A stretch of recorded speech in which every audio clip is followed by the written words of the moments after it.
Hey there! In this video, I will show you exactly how to get and use Pandabuy coupons. First of all, open up the Pandabuy official site. Once you get into its site, click on the Login button to log in to your account. Then enter your account credentials and type in the code. After that, click to log in to your Pandabuy account. Or you can log in with your Google account. Now choose your account and click to continue. After that, you will get access to your account. Then click on your account icon from the top right corner and choose the warehouse option from here. From warehouse, go into the user center from its dashboard. Then open up the Karma site in the new tab. Karma is an app and extension that helps you save time and money while shopping online. So click on the Add to Edge button from here.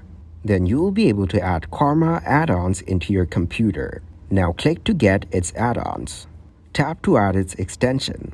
Once the app is installed and extension is added, get back to Pandabuy and refresh the home page.